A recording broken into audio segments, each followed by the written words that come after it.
So what's the difference between poverty and camping? What's that? Intent.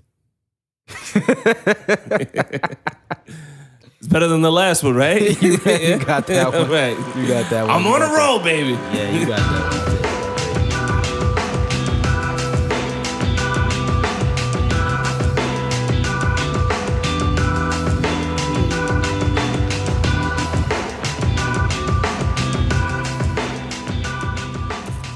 What's going on, everybody? Welcome back to Pop Song episode 4.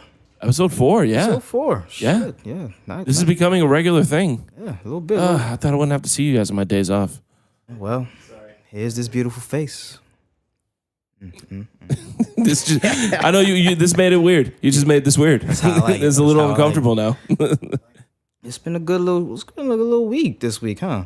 Yeah, it has been. Not a lot of news, but it's been eventful. Yeah. Oh, There's definitely been a lot of things going on and things to talk about. yeah. Aside from that, I don't really think there's been much else. I kind of had a dull week. Nothing really happened with the kids. Nothing really happened at home. My son was just being his normal self. He tried to bribe me to get him a actual lightsaber that lights up. Mm-hmm. And I was like, dude, you got to behave at school for at least about a week for me to at least consider this. He was like, oh, Dad, you know that I'm going to be bad at least 3 times. I was like, I can't even deny your honesty right now. So I got him a lightsaber. Yeah, at that point, you just kind of have to give in. Yeah, I mean, you were honest about it. Why not? My son and his cousin have they're always kind of picking at each other.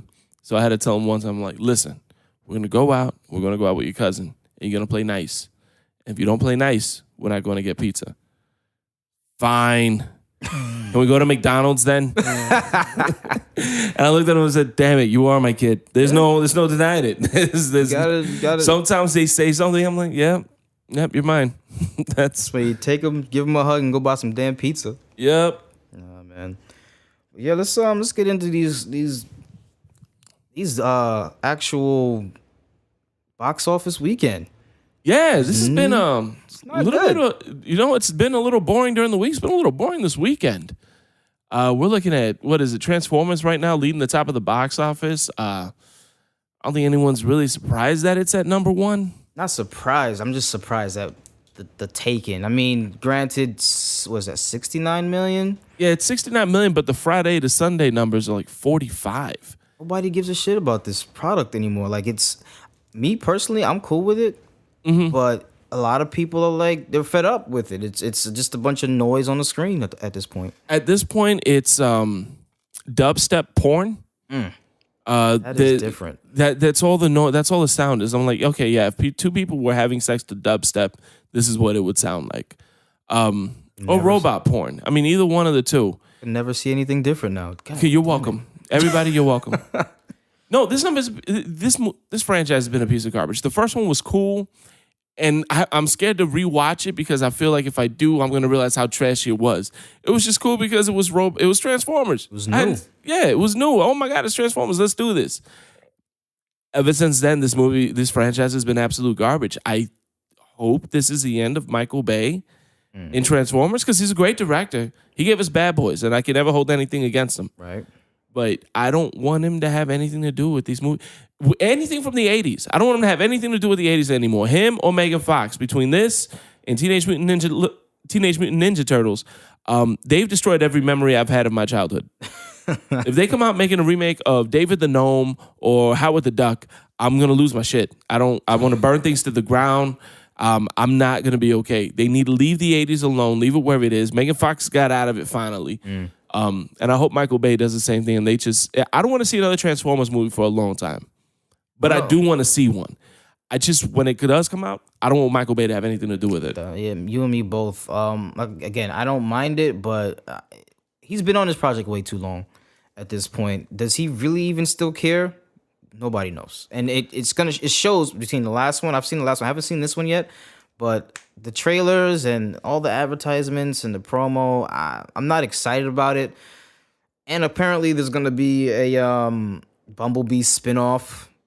hopefully that he's not directing. But at this point, it's already tainted, man. I don't know. I'm not excited for it, to be honest with you. Yeah, with Bumblebee, I don't want anything to do with that either. That's how mad I am at this franchise. At this point, because I know it's going to be a spinoff of the Michael Bay franchise, I don't care if Michael Bay has anything to do with it or not. No, I don't want to see it. I don't care. Take it away. I heard it's a heavy setup within this one for the Bumblebee. It's supposed to be taking place like in the 80s, I think, actually. Nope, fuck them in all their 80s. holes. All their holes. I really think that's what is supposed to be taking place. I'm not excited for it. I'm going to watch it. I'll probably wait for it to come on Redbox or Netflix or... If I watch it, that'll be how it is. I haven't watched the last Transformers movie. And I'm probably not going to watch this one, regardless of if it's on Netflix or if I don't give a shit. I don't want to watch it. I don't want to watch with my kids. And that's like my son coming up to me, Daddy, let's watch, Papi, let's watch this movie. All right, fine. Like, I don't know how many times I watched Beverly Hills Chihuahua. Exactly. It's a horrible movie, but my son loves Chihuahuas. He loves the movie. I love all right, cool. Bobby, let's watch Transformers. Nope. Nope. We're gonna watch anything else. Let's watch Beverly Hills Chihuahua. Okay, yep, let's go. That's how you get it. I'd rather watch George Lopez voice a Chihuahua than anything having to do with Michael Bay's Transformers. And if they're trying to bring people back with that spinoff. I feel like they're trying to be, hey, look, this is a spinoff. It's not going to be Michael Bay. But it's the franchise. I'm like, yeah, that's the problem. It's the franchise. You know what other, and this is like a way on the other spectrum, but you know what other franchise suffered from stuff like this? The Smurfs. Yeah. When they did that whole live action thing, it was garbage. When I was younger, I used to watch it, so I was excited when they announced it. But when I realized it was going to be in like a real world and New York City, I was like, this is corny. Now that they brought out the actual cartoon one, which I finally watched over the weekend with the kids, it was great. Didn't do anything because it was already tainted by the other two. People are already mad at the franchise, and that's what I heard. I haven't seen it yet either, but yeah, I've heard the same thing. I've heard that movie's great. I heard it's a lot of fun. I heard the kids love it. But I'm just afraid that Neil Patrick Harris is going to show up again. And I love Neil Patrick Harris. I do. Awesome. That Smurfs movie, those Smurf movies were garbage. It was. Had ashy Smurfs. What the hell was that? Yeah. No. Bad. That just one kid movie that I saw over the weekend. You just finished talking about it too. Storks. That was amazing. A lot better than I thought it was going to be. Yeah, no, it was good. Was it Andy Samberg, Key and Peele played those wolves. It was a lot of fun. I remember I saw the trailer for it and I watched it with my girl. I watched the trailer with my girl, and she wasn't excited for it. I wasn't really excited for it, but I was still curious because I liked the wolves in the trailer. Mm-hmm. That whole like I do. I'm like, okay, I can see that being funny. I'll check out the movie just for that. She was like, no, I don't want anything to do with this. This movie looks like it's garbage. Why would you want to watch this? And then I started watching it while she was, like laying next to me, turned around, judging me. You know what I mean? And she overheard it, and she started laughing at some of the things. And eventually, she sat up, and we're like, all right, we're going to have to start watching this movie again. Yeah. Just to give it a fair chance from the beginning. Yeah, it was good. That movie, Boss Baby, was dope to me. I still never saw Boss Baby, but I heard it did. I heard it was a lot better than people thought it would be. And that movie overshadowed the Smurfs when it was out. Yeah. You could not have told me that this no-name property was going to overshadow the Smurfs. And that says a lot for how bad the franchise was. It was to the point nobody thought Boss Baby was good. I didn't speak to anyone who saw the trailer like, oh, this is going to be amazing. Everyone thought that movie was going to be a piece of crap. Yeah. But when you compare it to Smurfs and you got to say, which movie am I going to take my kids to see? Even the kids, because at that point, it's whatever movie your kids want you to take them to see. That's the answer to that. Even the kids didn't want to see Smurfs. They're like, let's watch Boss Baby. Because there's no way that's worse than Smurfs. Yeah, no. So, yeah, these another, I guess, animated movie that came out was Cars. Haven't seen that yet, but I haven't heard any good things about that one either. Cars 3? I want to see it. I'm a Pixar fan. The only movie I didn't like was Brave.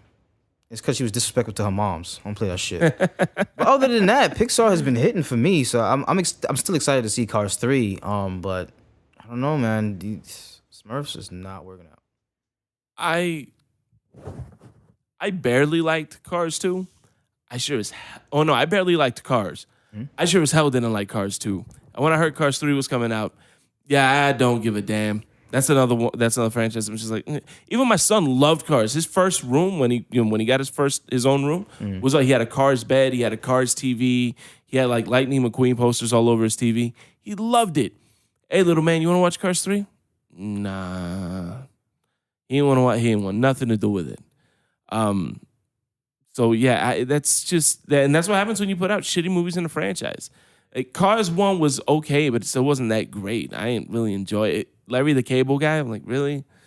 And then to make an entire movie with Larry the Cable Guy. Yeah, like it was obvious right off the bat that they were just going after money with this movie. What was that other one that came out with the Airplanes? Oh yeah, Airplanes. Yeah, what was the other movie that came out with the airplanes? Oh, Airplanes. Got it. I didn't watch that shit at all. I watched one where they had to put out forest fires because my son, I think that was the one that killed it for my son. I think when we walked out of the movie, I was like, how'd you like it, little man? He's like, is it okay to say I didn't like it? I was like, yeah, why would you think it's not okay? Because you paid money for that. I don't want you to feel like you wasted your money. This one's a smart kid. My son knows the value of money. My son has a blue Chihuahua. It's a blue-coated Chihuahua, and they're rare. And it's $1,000 Chihuahua. And we kind of treat it like an episode of Arrested Development. Every time we talk about the Chihuahua, we refer to it as the $1,000 Chihuahua. And like, this is a $10,000 suit. Son, this is a $1,000 Chihuahua. So he knows. He painted. We went to like, it's kind of like a painting with a twist studio, but they do it for kids during the day. And my niece and my son went out there and they both painted dogs. My son painted his Chihuahua. And people were like, oh, that's so cool. Why do you have a blue color? He's like, oh, because I have a blue Chihuahua. He's $1,000. Smart man. That's right. That's how you do it. The dog ran out the door, he went and chased it, even though he knew he wasn't supposed to. And when we got him, we're like, why did you chase the dog? He's like, because it's $1,000 Chihuahua. That's right. That's the only reason that's acceptable right now. Because you ain't supposed to run outside like that. But okay, the reasons justify the means. Absolutely, go for it. Oh, man, yeah. But yeah, Transformers doing crap at the box office. All Eyes on Me. Oof. Drop 70, almost 80%. That's another movie that just garbage. Everybody said, oh, but it opened up to great numbers. Yeah, it opened up to great numbers. It's a movie about Tupac. Everybody's going to run to see it. Right. And then they're going to tell their friends that it's garbage. No one's going to go see it. I still haven't seen it. I don't wish to see it. We were actually at a family member's house, and they had it for free on whatever device they were using, and I still didn't want to see it. So I'm good on that. They can go ahead and keep that. I'll wait till it comes on something later on in life and judge it then. It's not for me. Yeah, and you got Wonder Woman up in the number 3 spot. Still doing really well. Only down 39%, which for being 4 weeks in. Not bad. It's on track to be the biggest biggest movie for a female-led director. So that's pretty dope. Right now, it's Mamma Mia is the most ever made for a female director. This is on track to pass that. I'm totally okay with that. I think this is a movie that deserves it. It's Wonder Woman. It's the first DCEU comic that actually did a good movie. So yeah, all praise to Wonder Woman for everything that is. I think that's fantastic. 47 Meters Down is at the number 4 spot. I have no idea what that movie is. I heard it was really good. What movie is that? It's about a sharks, and that's all I know. I heard it was good though. And then you got All Eyes on Me rounding out the top 5 that we already talked about. Yeah. But yeah, that's your top 5 in the box office: Transformers, Cars 3, Wonder Woman, 47 Meters Down, and All Eyes on Me. Looking at the top of that movie at $69,000, it's not a good weekend. No, especially in the summertime. No, not at all. Yeah, what are you gonna do, man? Yeah, that's all I got for the box office. You ain't got anything else? Nah, man, just go watch some movies, guys. Just watch some good ones. Go watch Wonder Woman. Go see 47 Meters. I heard it was pretty good. You can wait for the rest. Yeah. Some other things that went down this week. So the Venom project is off and running. Got Tom Hardy as Eddie Brock Venom. You got they got a director locked in, but right now they released that the villain for Venom is gonna be Carnage. Yes. Cletus Cassidy. Now, this is why this movie is going to be rated R. Cletus Cassidy is a psychotic serial killer with no regards for human life whatsoever. So this has to be a hard R movie. I don't know who you think should be casted. See, I've been trying to think about this because we were talking about it beforehand. And yeah, you're looking for somebody who can play totally deranged, totally detached from any humanity. Somebody's just like you said, killing with a smile, like very, very Joker, very Riddler type. I don't know. Who do I want to say? I don't. We were looking at trailers and I saw a screenshot of Ryan Gosling's face, and it was a very like kind of like he wasn't really there, but he was. And looking at him making that face, I don't know that Ryan Gosling can pull that off. But if the studio believes in him enough to do it, to cast him, I'd be interested at that point. You know what I mean? Like, he wouldn't be my first choice for it, but honestly, I don't have a first choice, so I guess he is. I don't know that he would ever come into it if I didn't see that picture of him. But looking at what Ryan Gosling's done, and I think it'd be a good change of pace for him. I don't want to sell him out because he has, beat out my expectations every time. Crazy Stupid Love. He made an asshole seem likable. Yeah, he was. I liked him. Even, at the end of the movie, he was a better guy. But even when he was like an asshole, I still kind of liked him. And he did that other movie. What was it? It was like the buddy cop movie. It wasn't buddy cop movie. Nice Guys. Nice Guys. Nice Guys. He was really good. Yeah, I forgot about that. I mean? Yeah. So Ryan Gosling comes out of the gate with some stuff in La La Land. La La Land was Who good. saw Ryan Gosling doing La La Land? I like that movie. So I don't want to sell him short anymore. I think I think he's got a body for comic book character. I think he could do physically. I think he could do it well. I think I'd be interested to see what he could do with that. So that's what I would say. You're gonna twist my arm and give you a name. It's Ryan Gosling.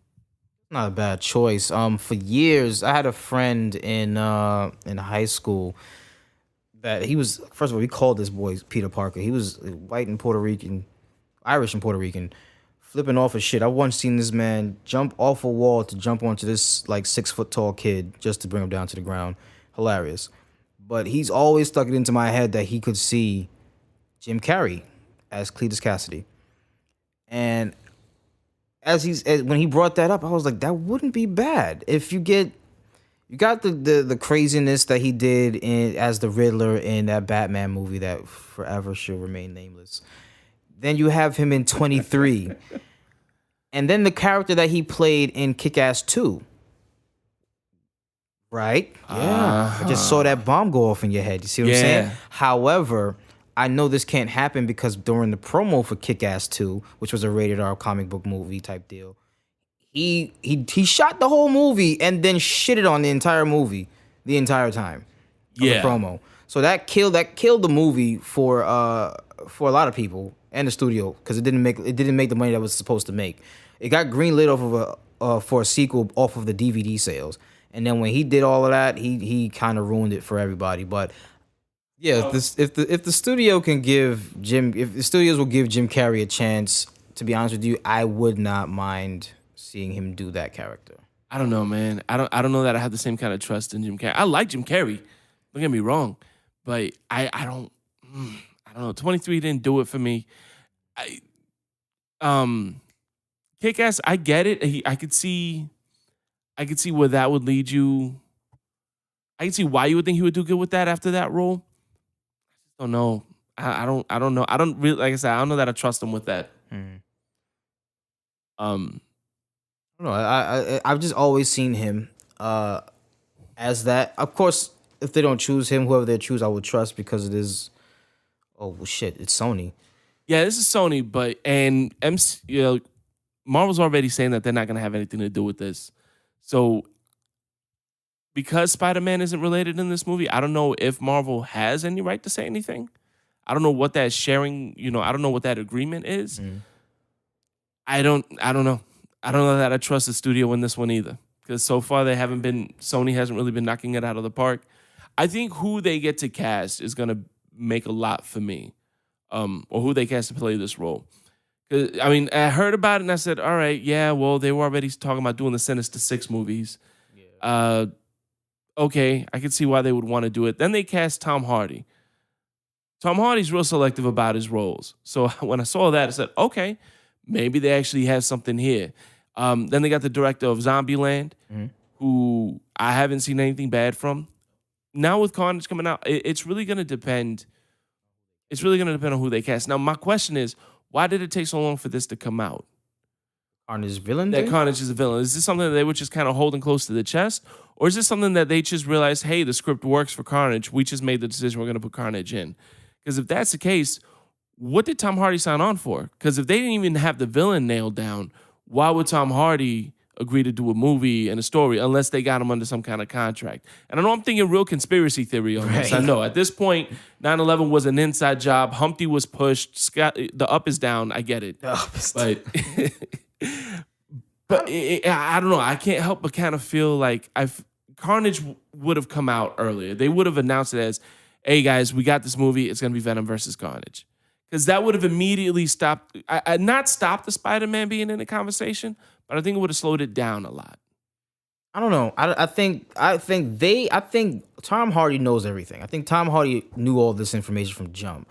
I think they're trying to dole out the information to us as the public slowly. So I'm going to take it as that. I think, you know what? I think now that I mentioned that Spider-Man thing, it is funny that they announced that after Aunt Pasquale dropped that, and it did totally change the conversation. So it could be that this is something that they were keeping close to the chest, but they were like, we need to change this conversation because this is a PR nightmare we're going through right now. Hey, let's just drop that Carnage is in it. Okay, yeah. I could see that. I absolutely could see that. Could be damage control. Yeah. It could be that. Sometimes you don't play all your cards and you keep this one just in case of something. It'll be interesting to see if she has a job after this. If that's the case. You know what? I think all of our questions are going to be answered at the end of Homecoming. I really seriously feel that there's going to be some kind of attachment from Homecoming to the Venom thing. Because the way that my man was looking at her after she spilled that, like, bitch, what? Come on. This is why we have people stay for the end credit scenes. Yeah, this is it. That was the end credit scene. What are you doing? Stop. Like, if he could have, like, pushed her off the chair, I really think he would have. That shit would have been yeah, no, I think you're right there. Yeah, what else? What else happened this week? So, big news. Basically, so Han Solo fired its director, Lord Miller. Director is Lord Miller. Over creative differences. Then it started saying, oh, this is because, you know, their style of humor is not fitting for who the character of Han Solo is. Then it comes out saying that the actor playing Han Solo pointed this out to the studio a long time ago. So now the new thing is, all right, we got to find a new director. Oh, we got Ron Howard. Now, Ron Howard directing the Han Solo movie. It sounds good. It sounds sexy. I don't know how I feel about that. And I get why, because a lot of people are worried about Ron Howard not really doing what this movie's going to call for. It's not something that he's totally. It's not something that's totally in his wheelhouse. Even though he did Apollo 13, Han Solo is definitely more of a space cowboy. We were talking about it. It's a Indiana Jones in space. That's what we're looking for here. I don't know. The one thing that stops me with Ron Howard is when I think about his history. He's got a history with George Lucas. And I know George Lucas doesn't have anything to do with Star Wars anymore. But if you go way back to American Graffiti, George Lucas directed Ron Howard in American Graffiti. And you know who else was in American Graffiti? Harrison Ford.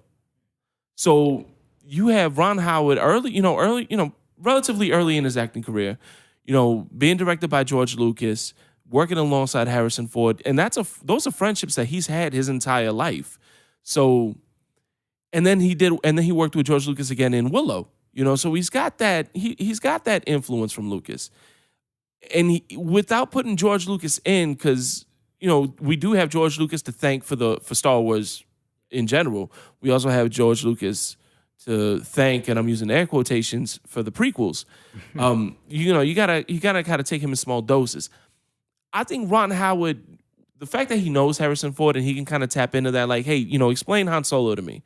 Give me what you would want him to be in the younger days. Even though Harrison Ford doesn't want anything to do with it, I feel like he would at least give Ron Howard that kind of insight. I think that's an interesting point that Ron Howard can bring in because he does have a close relationship with George Lucas and Harrison Ford. And the fact that there's only 3 weeks left in principal photography anyway. Ron Howard really is going to make his big difference in the reshoots because they're talking about drastically changing this movie in the reshoots. He's still going to have to work with a lot of material that Lord and Miller did unless they just totally reshoot the movie, and I don't see them doing that at this point. So I agree with you. I don't know that I want Ron Howard to have his own Star Wars movie. But if he can save this, looking at what he's got, looking at his history with Lucas, looking at his history with Ford, he understands what it's like he's a director that is experienced enough to shut up and kind of trust the studio at some point. If he can save this movie, he's my goddamn hero.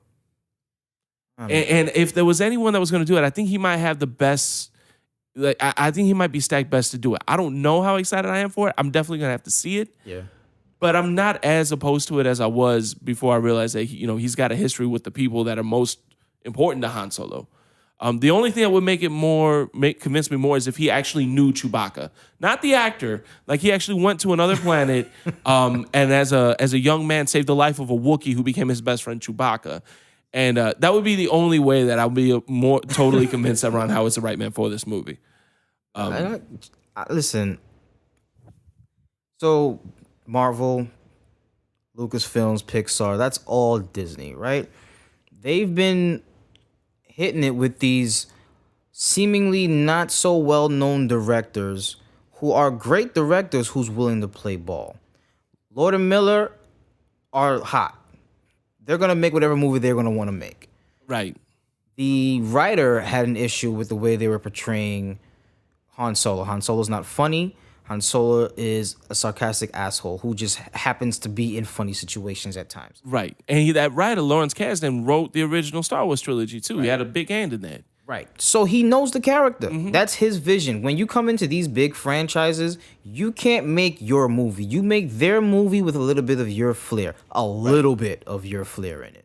You dig what I'm saying? So I wouldn't mind them getting a good, no-name director who's directed something that people like, and then he's willing to play ball with the studio. You get somebody like Ron Howard. He's a huge director, regardless of what he's done lately. He has some movies under his belt. He's good. He's great. I don't see him playing ball with them. Right. Honestly. I don't know. I think Disney's kind of taking it from they've been trying the no-name directors because before was it Brian Johnson that's doing Star Wars episode 8? Rian Johnson. Before him it was Josh Trank. Right. And they had to drop him because of creative differences. That and because of, his history and stuff prior outside of that movie. Mm. They knew that he was a PR nightmare. They need to get rid of that. Now you got Lord and Miller on with the same franchise, different movie. Another, bunch of not no-name directors, but directors on the rise. And again, they're having to deal with creative differences. These guys are people that want to make their movie. Instead of making their mark on a franchise and thinking bigger picture, they just, oh no, this is the type of movie we want to make. We want to... They're going, I think, way out of bounds to make their mark. Mm-hmm. And I think if you want to do that, that's fine as a director. I get, wanting to make your art, wanting to do what you want to do. That's why you're a director. I get that, and I respect that. Absolutely. But when you're working with a franchise like this, and you're coming in to work a franchise like this, with a studio like this, who really knows what they're doing. This isn't Warner Brothers with DCEU, who, so far has been shitting the bed totally. This is a franchise that is what it is because of the studio. You know what I mean? They have directed this and done everything they can to bring it up. Prequels be damned. The prequels sucked. I was still first in line to see Force Awakens. So when you have a franchise like this and you're a young director coming up, make your art. Make your mark on the movie. Add your flair to it. That's why they hired you. But at the same time, shut the fuck up and do what they tell you. Exactly. There's got to be a happy balance. And if you're just ignoring that, like what it seems like Lord and Miller were doing, you got to go. So, and I think Disney at this point has just had it. They might have just had their patience run out with these young directors, and that might be why they went Ron Howard, because Ron Howard, I think he is. I think you're not looking at a situation where he's not going to listen, he's not going to play ball. I think he might be in a situation or at a point in his career where he knows when to shut up and play ball. You know what I mean? Like, if you were to put him to direct the DCEU movie, yeah, he'd probably tell the producers to go fuck themselves because they obviously don't know what they're talking about. But you're talking about Kathleen Kennedy. You know what I mean? You're talking about J.J. Abrams. You're going to argue with them? Really can't. You know what I mean? Even as a smart director knows, okay, you guys know what you're talking about. Here's what I'd like to contribute to this. Even with the writer Lawrence Kasdan, you got to pick your fights and you got to know when it's no right idea to shut up and just learn your lesson. Learn something from this. Add your mark and then take the opportunity to learn everything else. I think Ron Howard knows that. So I think, especially with, I'm pretty sure him and J.J. Abrams have a good relationship already anyway. Because they're kind of on the same level as far as film directors go. So it's more of a, him and looking at each other as peers, as opposed to I'm going to give these young directors an opportunity. I think there might be a lot more chemistry there than we might see. I mean, I hope so. It's definitely something I can't wait to see. I didn't need it, but all right, it's on the table. I saw Rogue One. Rogue One was amazing. Episode 7 was great. Let's see what they do. Ron Howard, all right. I'm not sold on him as a director. I'm still holding out till I see a trailer or something. I'm going to defend this until I see a trailer. Even the trailer, because that's more marketing. But I'm going to defend this until I start hearing other people complaining. We got a lot of reshoots to do, and like I said, there's still 3 weeks of photography left. So, and it just doesn't mean the movie is a mess or the movie is this or it's creative different. They're trying to make sure that the movie's not a mess, and to make sure that the fans, as well as the new fans as well as the old fans, like what they're seeing. So I get it, but I don't know, man. Ron Howard directing Han Solo just doesn't even sound right to me. I said, if he can come in and save this, I'm willing to give the benefit of the doubt. Not so much because it's Ron Howard, but because of Ron Howard's history with the people involved in this.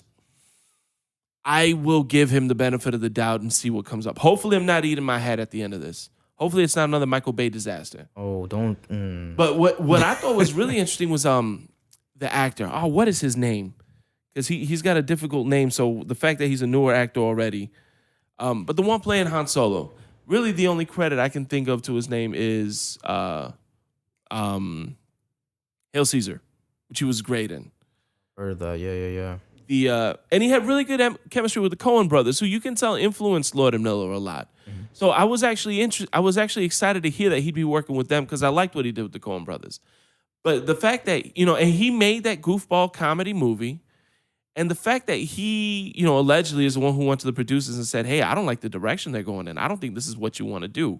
One, there's a couple of things here. Because a lot of people are like, who the fuck does he think he is? He's a known actor. He doesn't go over director's head like that. But at one point, too, you have to think about, one, he respects the character enough to, he's like, I want to do this movie right. And I'm sorry, I don't think this is being done right. Can you guys take a look at what's going on? And if you tell me that I'm out of line and, they're doing exactly what you want to do, then by all means, I'm in.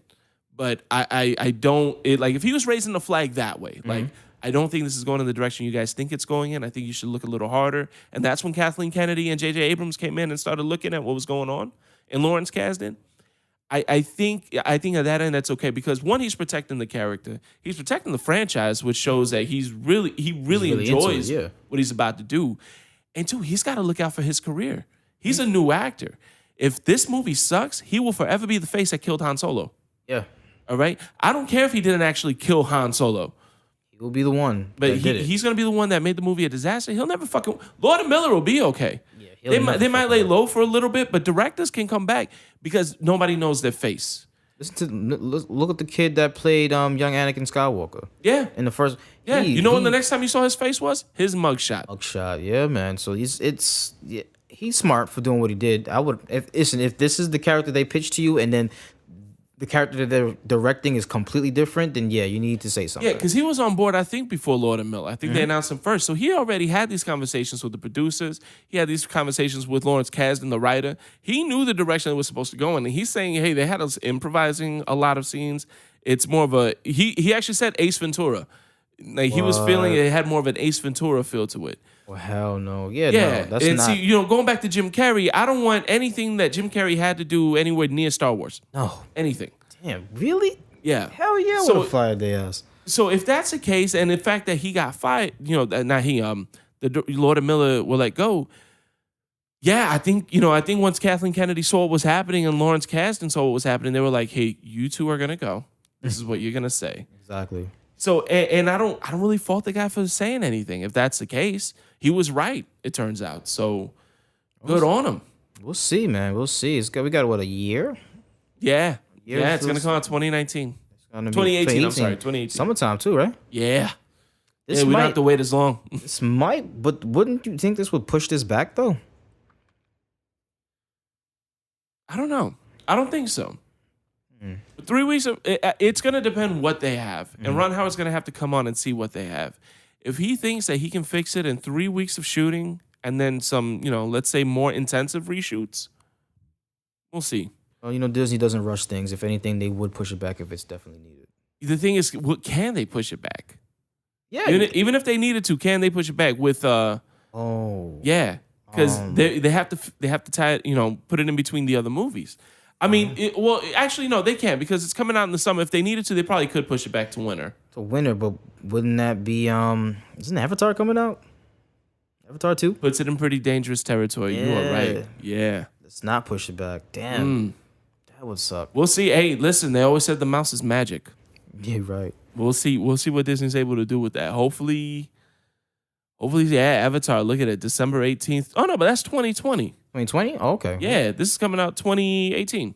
All right, so then, yeah, push that shit. Listen, I enjoy it because that's me and my daughter, my youngest daughter, that's our thing, Star Wars. Like, I take her out of school to go watch that shit. So I wouldn't mind a Christmas time, every Christmas to get a Star Wars movie. I'm not opposed to that. So they need to keep it with the December release dates on that one, in my opinion. But, I'm just a dad. Yeah. Yeah, I agree with that. Well, looks like that's all we got for topics right now. We're going to take a little break, but we're going to come back and have a question for you dads. When is it too much in regards to pushing your children? We'll find out. Our Twitter handle is currently at NoDadJokes with a Z. Yeah, and the reason for this atrocity is because NoDadJokes with an S is currently being held hostage by some limp dick shit-stained bastard. Oh, hey, whoa. Just remember your pressure points. I'm sorry, everybody. I apologize. Seems as though a fellow tweeter has no dad joke with an S and hasn't tweeted in about 2 years.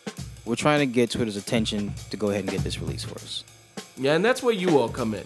Hashtag release the S on all your tweets, all your social media posts, and let's see if we can't get Twitter's attention and get them to give us the handle that we rightfully deserve. Support the cause. Release the S. All right, we're back. So, when is it too much when it comes to your kids? And we say this in regards to pushing them to be, whether it's basketball, whether it's music, whether it's to do good in school. When is it too much? Is it too much when you're having them sit down or practice every day for their basketball, or practicing for their music, or practicing for their sports, practicing for school? As parents, as fathers, we tend to push our kids to do what they need to do. I don't see a problem with that. A lot of people do. What do you find about that, Jay? I always thought of it as, I'm gonna push my kid hard. I'm gonna push him as hard as I can push him. Just because you gotta put somebody under pressure to see what they got. And as long as my kid still wants to do it, I think that's when it's okay. You know what I mean? Like as long as it stays fun for him. Because I've seen situations with like my son plays football. That's what he's about. That's all he wants to do. Mm-hmm. And I push him. You know what I mean? You're going to make these practices. You're going to take these drills. You're going to, it's the off season. Go on YouTube. You're going to look at some drills, and this is what you're going to do on your off time. This is what we're going to do together, And I always ask him, like, you still want to play football? At the end of everything, like when it's all done, when it's all over, he's sweating, he's tired, he's about 3 minutes from passing out. Sometimes, it depends how hot it is. Hopefully I catch on before he's 3 minutes from passing out. But yeah, for the DCF agent listening to this, I don't actively abuse my child. No, and I asked him, like, you still having fun? Yeah. All right, perfect. Yeah. Now, as soon, and then, the next day when he's not in the middle of it, I ask him, like, hey, how you still want to play football? I'll check in with him too, not just when he's in the middle of a heat stroke. Right. And as long as it's fun for him, that's cool. It's my job. It's my job. Not just, I have fun with it too. I'm happy to do it. But it's, and not my job as a father, because it's, mom's job too. But it's my job as a parent to push my son as far as he can go and to help him find his limits like that. Because if he doesn't ever push there, if he just gets everything given to him without being challenged or being pressured into it, he doesn't take anything. He takes everything for granted. He doesn't learn to appreciate anything. So long, and I've seen it. What happens? I have a nephew who plays baseball, and there was a small period of time where he was getting pushed a little too hard. He felt, I'm looking at it as a father, like, yeah, that's exactly what I would do. He felt he was being pushed a little harder than he liked. He didn't want to play baseball anymore. So, his dad backed off him for a little bit, let him, give him I think like a month or two, and after that, he's like, I really miss baseball. I want to go back to it. Hey, cool. You know what I mean? And I think that was perfect. As soon as the kid said, hey, this isn't fun for me anymore, Dad, I don't want to do this anymore. All right, well, let's take a couple steps back. Let's see what you like, and we'll go from there. And we bring this up because this past Thursday, the NBA draft happened, and the big story was LeVar Ball, Lonzo Ball, that whole Ball family, and people feeling as though, he's pushing them too hard, or maybe his kids are scared of him, he needs to have his kids talk. I don't understand why he keeps saying that his son is better than this person and that person. In the beginning, I wasn't paying too much of attention. Then I looked at it, I was like, hey, that's what fathers are supposed to do. You know what I'm saying? Then I actually saw some interviews, and I was like, all right, he's a little crazy. Seeing the moment where his son got drafted into the NBA, he got drafted to the Lakers, which LeVar Ball spoke that into existence for like 9 months. That's the proudest moment in any father's life. It's not. I don't feel that he was. It's all something that the dad wanted. This is what his son wanted. Mm-hmm. So he's like, all right, if this is what you want, then we're gonna work towards that, and we're gonna speak it into existence. So yeah, if I was him, I'd be out there saying my son is better than Michael Jordan, Steph Curry, all that. Because that, as a father, yes, I'm gonna believe in my kid. My son is not gonna ever be able to do no wrong because I believe in him and his ability to do what he wants to do. I've seen it. I'm actively practicing with him every day. Why am I not gonna sit here and say, hey, he's the best ever? Right. No, there's no problem with being your son's cheerleader. You should be, mom and dad, you should be your kid's biggest cheerleader in everything they want to do. So long as they're actually good at it, because there's also comes a time where you have to look at your kid and say, hey, have you thought about a plan B? Yeah. You know what I mean? And that's the thing too. His son I guess he led the college team to championships. He's been talked about all over ESPN. All the sports networks are picking up information. Yeah, he's huge coming out of college. He was, he's one of the top prospects out there. Mm-hmm. The biggest thing that was hurting him was his father. Everybody's like, his father's attitude. His father's too loud. His father's cheering on his kid. Ain't nothing wrong with that. Exactly, and it's you can't sit there and say to one, your father's never there. A lot of black fathers are gone. This black father is in the child's life. He got him through school, high school, went to college, got him into the NBA. So as far as I'm concerned, father of the year, in my opinion. Yeah. What I don't see nothing wrong in what that man has been doing. His son is now a Laker. As soon as he got drafted, the boy got a call from Magic Johnson himself saying, you're going to be the face of this franchise. Yeah. How more, that's all because of his father being there. Yeah. Being there. He pushed his kid, he helped him hone his craft, develop his talent, to where it just became second nature for him. And that's when you make it to that professional level. This is more than just talent at this point. This is more than just being able to complete the fundamentals. This is where it's just, this is your game. This game is your life, and everything about this game is second nature to you. And he pushed his kid to that point, and then when his kid started reaping the benefits, started becoming a big name in college, got this college scholarship. At that point, you stop pushing your kid because your kid's already got the ethic, and you just start cheering him on. Because you did your part. You did your part. You push when you need to. You coach when you need to. But you start taking a backseat to the actual coaches. And I mean, he's a professional ball player too. You know, wasn't his dad? His dad played ball, didn't he? I don't think so. Oh, my bad. Then I might be thinking of something else. Then, but I mean, he did exactly what he needed to do. He helped this kid get to a point. He let his kid take it from that point, and he just started cheerleading him. His kid could be anywhere else right now. His kid could be in jail. His kid could be on the streets. His kid could be a high school dropout, college dropout. He's not, because his dad was there pushing him every step. You want to do this? All right. Well, this is what we have to do. Yeah. Keep going. Go out there and shoot. And that's needed. That's needed. There's nothing wrong with that.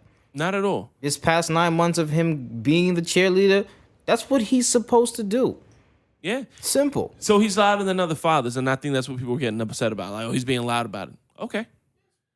No, he's proud. He's proud. Listen, he really believes in his kid. Let my son show some kind of signs of being whatever, singer, rapper.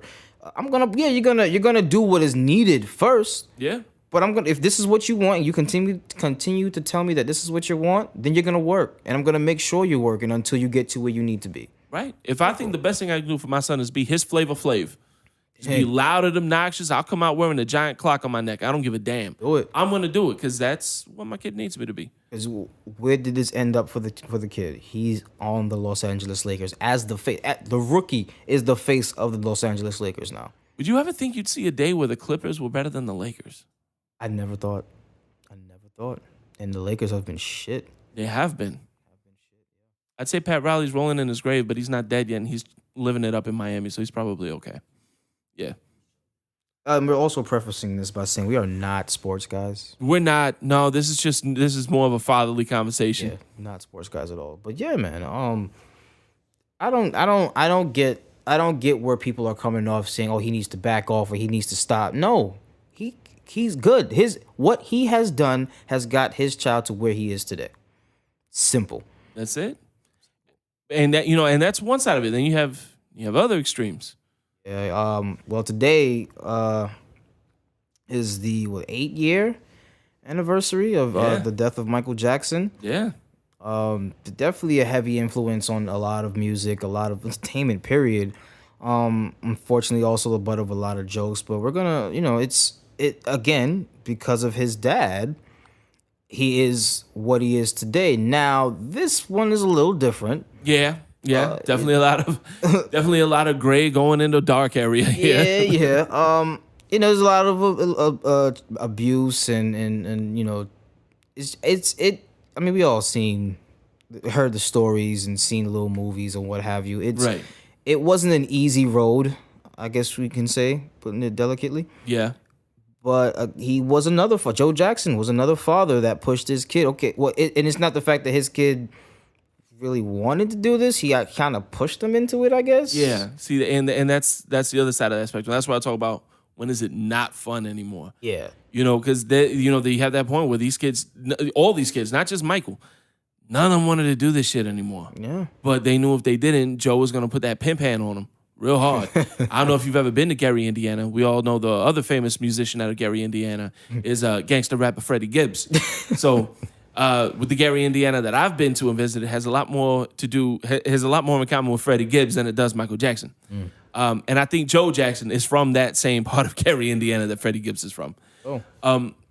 But yeah, you're definitely looking at a situation where dad definitely pushed his kids, absolutely more than probably crossed the lines, a lot of lines.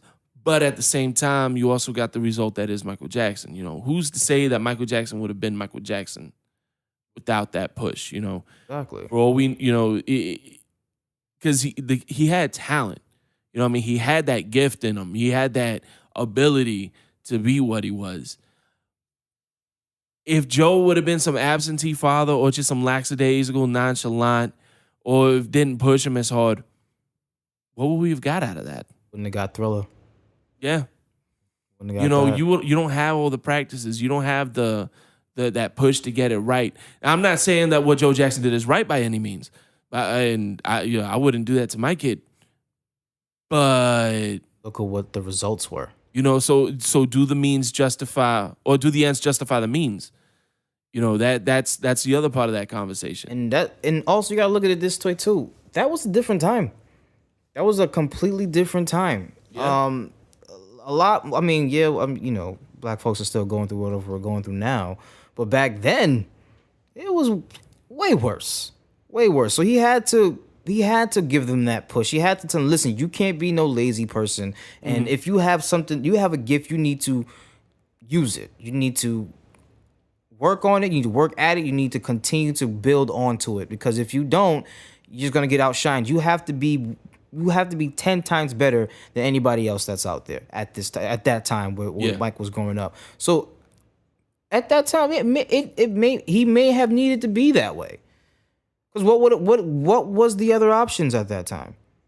What was he gonna do? You can sing? Great. Let's work on that.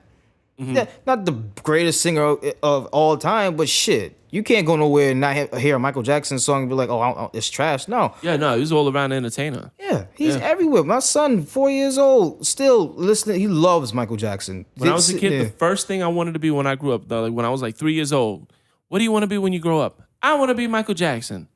Yo, and it was like a little psych because people would tell me like, oh, Michael Jackson's black. And in my head, I'm like, just wait.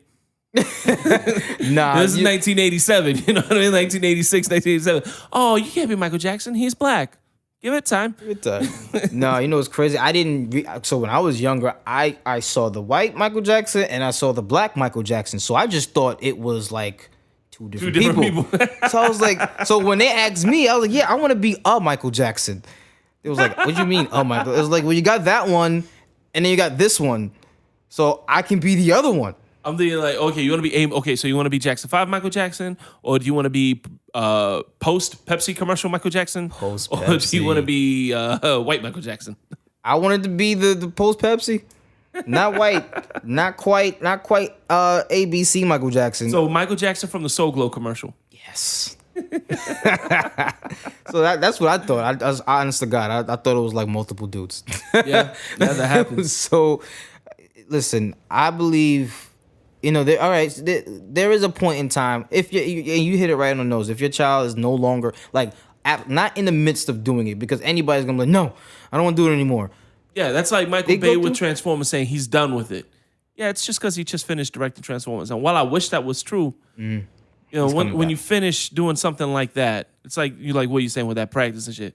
When you finished with it right in that moment, yeah, of course you don't want anything to do with nothing. It again.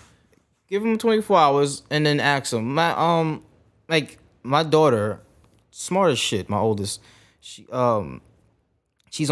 right now.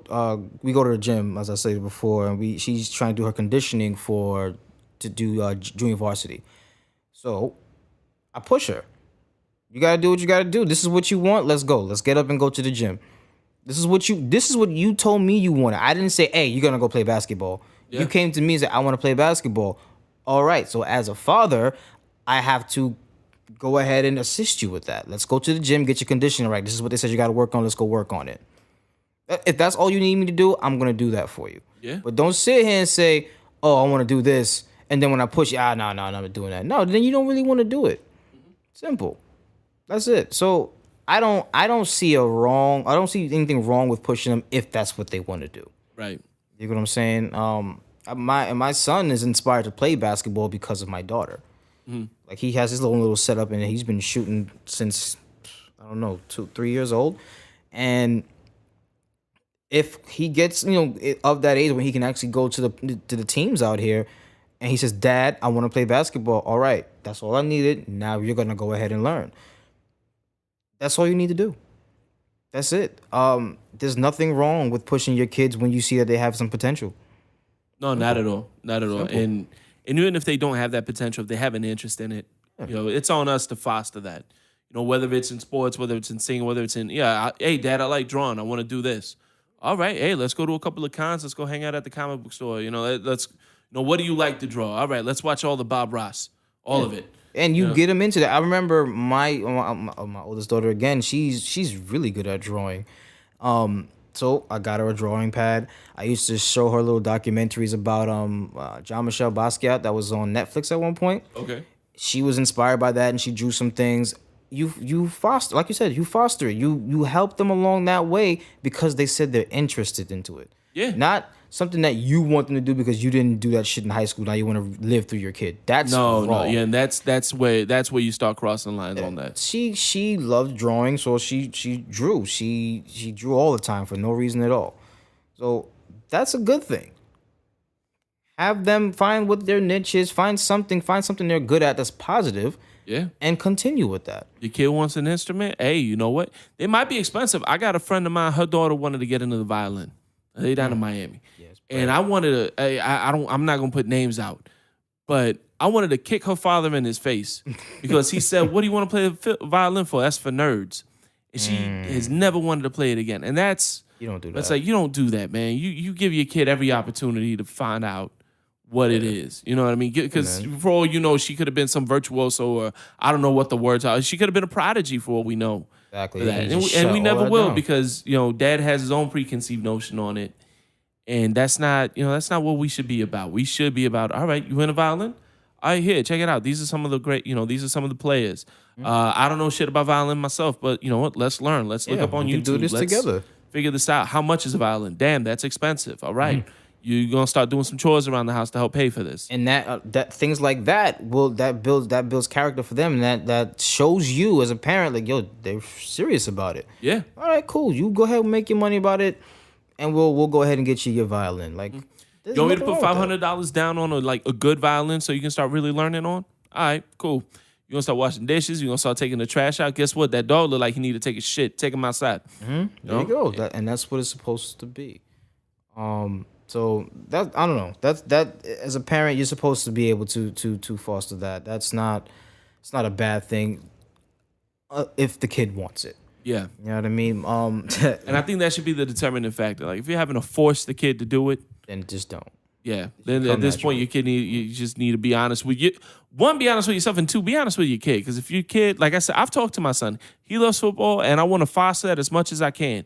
But I have also spoken to my son about having a plan B. Exactly. Because as much as I love him, I see what he does on the field. He's got the drive. He's got the passion for it.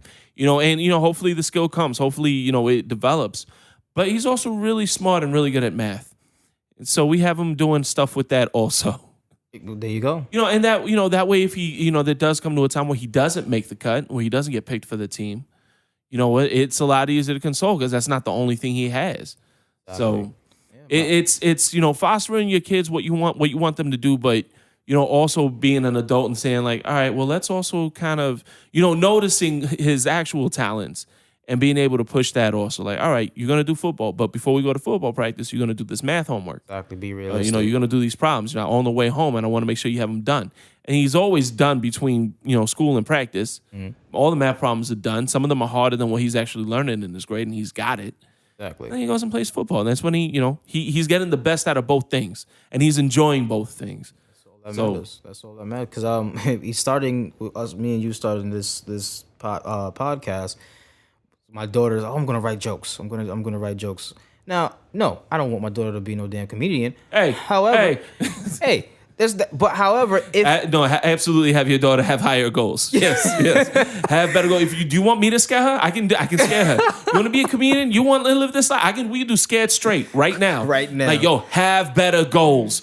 Right, but no, if I said, hey, if you want to write them, that's because I know she's on her school thing. She makes sure all her school stuff is done before she does anything fun. To be honest with you, so if you want to write jokes, go ahead. The smartest people I know besides Jay are amazing comics.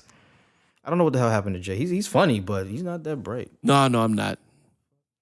But what am I gonna do? No, do your schoolwork and then stifle her creativity? That makes no fucking sense. She might end up writing for SNL someday. You never know. And then I can have somebody who I know whose daughter's doing it, and I can write her coattails. There you go. I'll take you with me, bro. We in there. We gonna be LeVar Ball. Yeah. She's going here. She's going in. She's better than this dude. That's the best joke I've ever heard since Andy Samberg. Exactly. Yeah. And that's exactly how it would be. That's how you're supposed to be. At that point, when they've made it, you just sit them sidelines and cheer.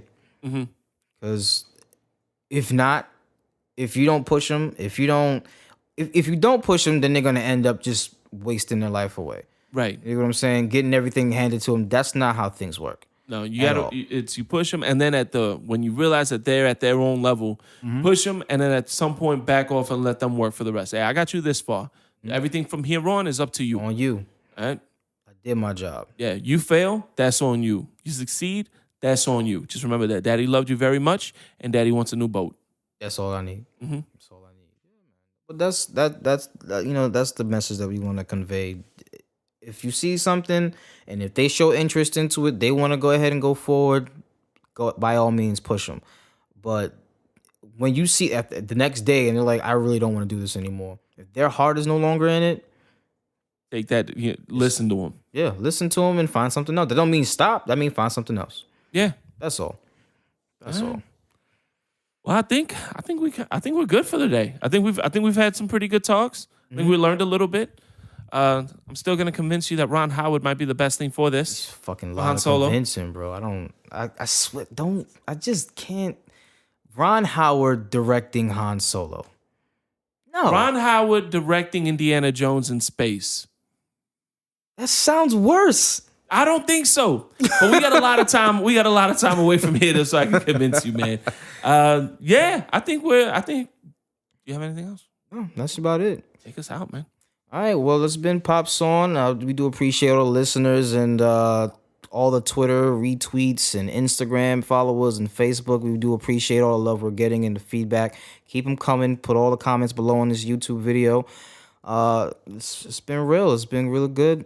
This has been fun, and yeah, thank you guys for all the support. This is the only reason that we're at episode 4 right now. Yeah. Once we see that there's no more comments, nobody's enjoying anything. Oh, I guess we get our Sundays back. That'll be one thing, but that's about it. But until next time, folks, I'm Raul. I'm Jay. Release the S. Yes, support the cause. Release the S. And this was Pops On, guys. Have a good week. Good week. Peace. Thank you for listening to Pops On. Email us any questions and your best dad jokes at NoDadJokes@gmail.com. For more content, please like us on Facebook at facebook.com/NoDadJokes. Follow us on Instagram at NoDadJokes and Twitter at NoDadJokes with a Z. Yeah, we tried to get no dad jokes within us, but apparently some thing that got out of hand wanted to take it and then not post anything for 2 years on Twitter because, hey, look at me, I'll get this now and maybe at some point I'll actually figure out how to use Twitter because it's not like I don't have anything else to do with my damn life. I'm just gonna these guys instead. Whoa. But hey, family show, man. Whoa, family. I bet you his mother's a fucking hoe.